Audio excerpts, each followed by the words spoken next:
Assalamualaikum warahmatullahi wabarakatuh. Baiklah Nanda sekalian, kita lanjutkan topik kita pada hari ini, pemberian obat suppositoria intrarektal. Tujuan pembelajaran hari ini, setelah mengikuti proses pembelajaran, diharapkan mahasiswa mampu memahami konsep dan teknik pemberian obat suppositoria melalui intrarektal. Kita mulai dengan pengertian pemberian obat suppositoria intrarektal adalah cara pemberian obat dengan memasukkan obat sediaan padat yang berbentuk peluru melalui anus atau rektum melewati sphincter ani. Bisa Anda lihat gambar di samping. Contoh suppositoria rektal, aminofilin, kemudian dulcolak, caltrofen, sama stesolid ataupun dumin. Selanjutnya anatomi rektum. Pada slide ini Ananda bisa lihat rektum yang di pangkalnya adalah anus, selanjutnya adalah rektum. Untuk menuju rektum ini akan melewati yang namanya sphincter ani yang terdiri dari sphincter eksternal dan sphincter internal. Yang internal adalah yang bagian yang dekat dengan rektum, sedangkan yang bagian terluar adalah eksternal.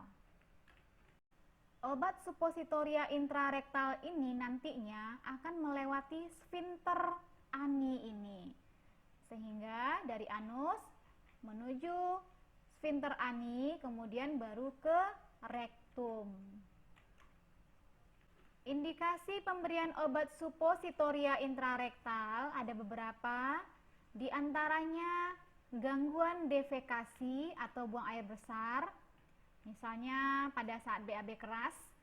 Kemudian pembersihan kolon, biasanya sebelum dilakukan pemeriksaan diagnostik terhadap suatu kelainan atau penyakit pada kolon. Kemudian pengobatan pada penyakit hemoroid misalnya, kemudian infeksi pada anus, juga pada kondisi hipertermi, dan pengobatan lain yang diindikasikan pemberian suppositoria. Prinsip pemberian obat suppositoria intrarektal, yang pertama, tidak boleh pada pasien dengan pembedahan rektal. Kenapa? Karena pada saat pembedahan rektal, sphincter ani mengalami relaksasi akibat pengaruh obat anestesi, atau justru di sekitar sphincter ani tersebutlah terjadi pembedahan. Kemudian anjurkan pasien menarik nafas dalam saat memasukkan obat, karena dengan menarik nafas dalam akan merelaksasikan sphincter ani tempat masuknya obat suppos intrarektal tersebut. Yang ketiga, anjurkan berkemih pada pasien, karena tindakan yang kita berikan ini dapat menstimulasi keinginan pasien untuk berkemih. Yang keempat, paparkan hanya bagian rektal. Tujuan pemberian obat suppositoria intrarektal adalah untuk memberikan efek lokal dan efek sistemik pada rektal tersebut.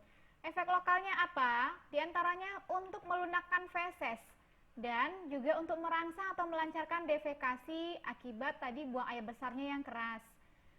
Yang kedua, efek sistemik. Efek sistemik bisa berupa untuk dilatasi bronkus pada pasien dengan gangguan sistem pernafasan, dan untuk menurunkan suhu tubuh pada pasien dengan hipertermi.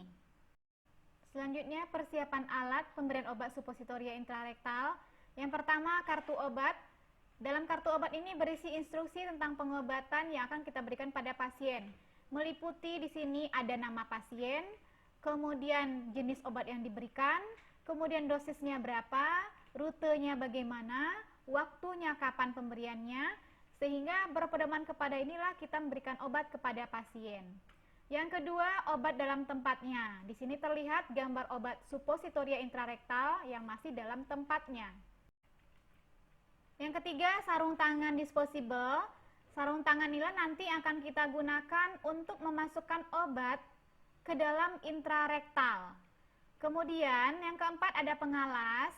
Pengalas ini gunanya untuk melindungi tempat tidur pasien supaya tidak ada obat yang menetes atau gel yang membasahi tempat tidur pasien. Yang kelima ada vaselin atau boleh juga gel kita gunakan untuk pelumas supaya saat obat dimasukkan menjadi lebih lancar pada rektum. Yang keenam, kasa yang berada pada tempatnya. Kasa ini nanti digunakan sebagai untuk meletakkan obat supositoria yang sudah kita kasih pelumas berupa vaselin atau gel ini. Kenapa kita menggunakan kasa? Karena bila terlalu lama berada di tangan, supositoria akan lumer. Selanjutnya, kertas tisu yang nantinya kita gunakan dalam membersihkan tetesan pelumas yang berada di sekitar rektum pasien. Kemudian bengkok kita tahu sendiri fungsinya sebagai tempat meletakkan benda-benda atau barang-barang yang telah kotor yang dari pasien tadi. Setelah kita siapkan alat, selanjutnya kita akan melakukan tindakan. Yang pertama, cek instruksi dokter untuk memastikan nama obat, dosisnya, waktu pemberian, serta rute yang benar. Di mana tadi di awal kita sudah menyiapkan kartu obat pasien, maka di sanalah kita cek instruksi tersebut untuk memastikan bahwa obat diberikan secara akurat. Selanjutnya, identifikasi pasien dengan benar. Tujuannya adalah untuk memastikan bahwa betul pasien tersebut yang harusnya kita kasih obat. Bagaimana caranya? Yang pertama dengan mencek gelang identitas pasien. Bisa kita lihat di gelangnya. Kemudian bisa juga dengan bertanya langsung bila pasien tidak mengalami penurunan kesadaran. Selanjutnya kita jelaskan kepada pasien mengenai prosedur apa yang kita lakukan kepada pasien dan apa tujuan dari tindakan tersebut. Untuk apa kita menjelaskannya? Supaya mengurangi kecemasan pasien. Bagaimana cara mengatakannya? Sampaikan bahwasanya akan kita lakukan tindakan pemberian obat supositoria intrarektal, di mana nanti akan dimasukkan melalui anusnya. Dan saat obat dimasukkan, minta pasien untuk menarik nafas dalam supaya dapat merelaksasikan sfinkter aninya. Selanjutnya kita cuci tangan dengan menggunakan 6 langkah higien cuci tangan. Yang pertama telapak tangan, kemudian punggung jari tangan, kemudian sela-sela jari, kemudian gerakan mengunci, kemudian ibu jari, dan selanjutnya adalah ujung-ujung jari. Setelah mencuci tangan dengan 6 langkah higien cuci tangan, lanjutkan dengan memasang sarung tangan. Nah, langkah-langkahnya memasang sarung tangan, tetap prinsipnya skin to skin, glove to glove. Jadi, pasanglah sarung tangan dengan tetap memperhatikan prinsip tersebut, seperti yang dapat Ananda lihat pada gambar di samping. Tujuan dari mencuci tangan dan memasang sarung tangan ini adalah untuk mengurangi transmisi mikroorganisme. Selanjutnya, kita atur posisi pasien dengan posisi SIMS.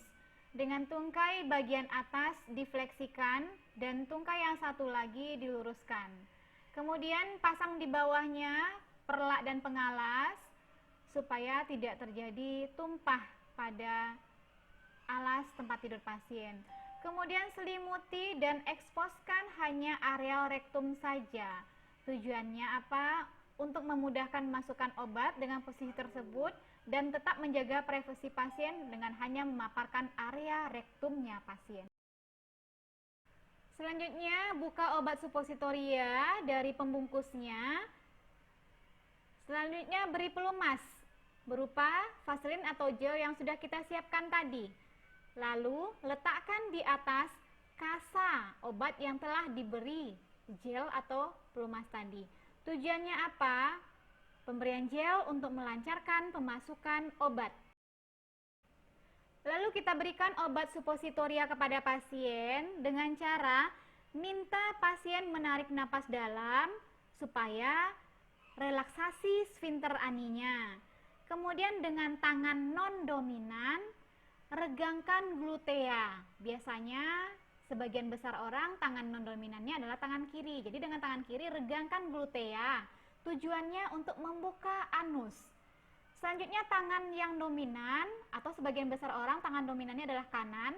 Masukkan supositoria tadi perlahan melalui anus, kemudian melewati sfinkter ani internal dan mengenai dinding rektal. Kurang lebih 10 cm pada orang dewasa masuknya, kemudian 5 cm pada bayi atau anak. Selanjutnya, tarik jari tangan dari rektum pasien dan bersihkan daerah sekitar anus dengan tisu. Tujuannya adalah untuk memberikan rasa nyaman pada pasien dari gel atau pelumas yang mengenai areal anus pasien. Kemudian anjurkan untuk tetap dalam posisi tersebut, SIMS, lebih kurang selama 5 menit, agar selama waktu tersebut bisa obat diabsorpsi. Kemudian, jika supositoria mengandung laksatif atau menstimulus BAB, bantu pasien ke kamar mandi jika efek laksatifnya mulai bekerja. Selanjutnya, buang bahan yang telah digunakan ke dalam bengkok. Lalu lepaskan sarung tangan dengan cara seperti terlihat pada gambar skin to skin, glove to glove. Ananda bisa lihat pada gambar di samping bagaimana cara membuka sarung tangan, di mana sarung tangan yang pertama dibuka, selanjutnya sarung tangan yang kedua ikut membungkus sarung tangan yang selanjutnya, lalu buang ke tempat pembuangan. Selanjutnya, mencuci tangan. Tujuannya mengurangi transmisi mikroorganisme. Setelah semuanya dibersihkan, dokumentasikan tindakan pemberian obat tersebut, meliputi identitas, waktu, kemudian obat yang diberikan, dosis atau jumlahnya, serta rute atau cara pemberian, serta respon pasien. Semua pencatatan dilakukan pada kartu obat serta bukti dokumentasi keperawatan. Tujuannya adalah pencatatan yang tepat pada waktunya, mencegah terjadinya kesalahan dalam pemberian obat, misalnya pengulangan ataupun pemberian obat yang terlewatkan. Kita masuk pada efek samping pemberian obat supositoria intrarektal. Yang pertama, nyeri perut sampai kram perut, karena keinginan buang air besar akibat pemberian obat tadi. Kemudian adanya rasa terbakar, serta adanya iritasi pada rektum. Kelebihan pemberian obat supositoria intrarektal, yang pertama mempunyai tingkat aliran pembuluh darah yang besar pada rektum sehingga penyerapannya lebih baik. Yang kedua, diabsorpsi dengan baik melalui dinding rektum. Kemudian yang ketiga, bisa mengobati secara bertahap. Yang keempat, dapat memberikan efek lokal dan sistemik seperti yang sudah kita bahas di awal tadi. Kekurangan pemberian obat supositoria intrarektal menimbulkan rasa tidak nyaman pada pasien. Kemudian, kalau pemasangan obat tidak tepat, maka obat akan beresiko keluar lagi. Sehingga perawat perlu mengetahui teknik yang benar dalam pemasangan atau pemberian obat ini dengan tepat. Demikian dulu pembelajaran hari ini tentang pemberian obat supositoria intrarektal. Mudah-mudahan Ananda memahaminya dengan baik. Sekian dulu, terima kasih perhatiannya. Assalamualaikum warahmatullahi wabarakatuh.